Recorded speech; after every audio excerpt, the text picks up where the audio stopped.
На Пониква во спортско-рекреативниот центар се чувствува интензивна градежна активност. На неколку пунктови се градат објекти зацртани со урбанистичкиот план на овој наш рекреативен центар. Изградбата на сноуборд патеките, како и оформувањето на вештачкото езерце, беа повод за посета и увид во започнатите работи од страна на градоначалниците на Кочани и Пробиштип, Радко Димитровски и Тони Тоневски. Проектот на државната компанија МЕПСО се состои првенствено во обезбедување на една патека по сите светски стандарди за сноуборд, значи за оние екстремни спортови. Тоа е патека која што ги има тие специфични нерамнини и каде што имаме најава дека на неа ќе се одржи едно европско првенство, значи по такви стандарди ќе биде, која што ќе биде на патеката број 3. Сега, тоа е основата, а додека придружни работи се обезбедување на вештачки снег, со топови за вештачки снег, обезбедување на осветлување на патеката број 1 и на патеката број 3, обезбедување на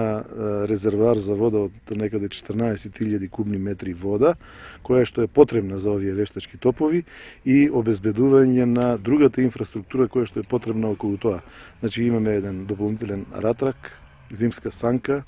Значи, се она што е потребно за еден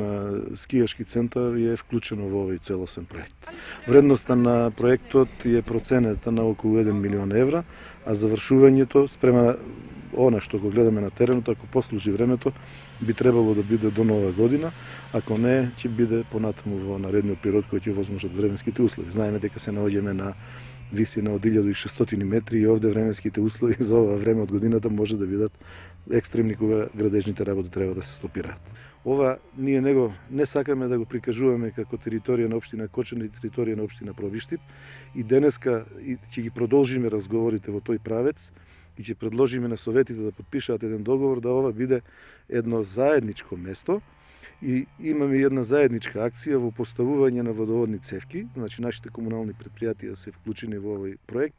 заради тоа што разговараме и заеднички на форумите на заедници, очекуваме дека ќе го решиме комплетното водоснабдување,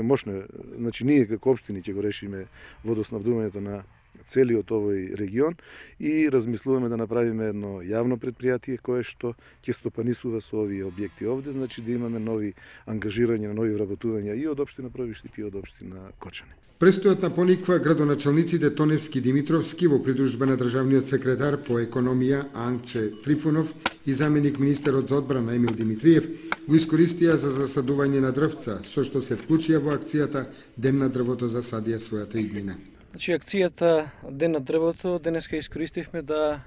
посетиме Пониква, да видиме како се одвиваат градежните активности за изградба на спортскиот рекреативен центар Пониква и како човек од владата сакам да кажам дека сум пресреќен што гледам дека овој проект на владата преку државната компанија МЕПСО е навистина одржан. Општините даваат поддршка со нивни активности преку изградба на патишта и други активности кои што се неопходни за живење на овој проект. Сметам дека одлуката кога ја носевме на седница на влада беше во правилна насока и дека во скоро време граѓаните од двете општини, од Пробиштип и Кочани, ќе ги уживаат благодетите на Пониква. Можностите кои што ги нуди оваа планина се навистина огромни, треба да ги искористиме овие ресурси да на идните генерации оставиме центри кои што ќе ги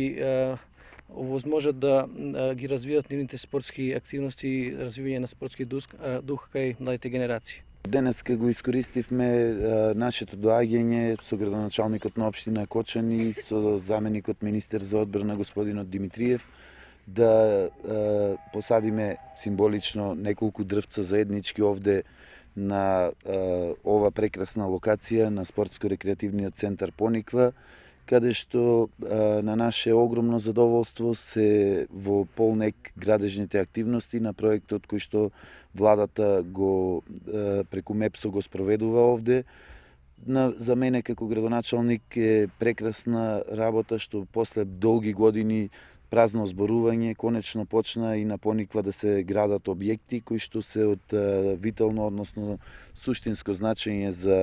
развој на овој спортско-рекреативен центар. Инаку оценка на вработените во шумското стопанство Согово од Кочани е дека садниците засадени во изминативе акции добро напредуваат и околу 65% од насеаните садници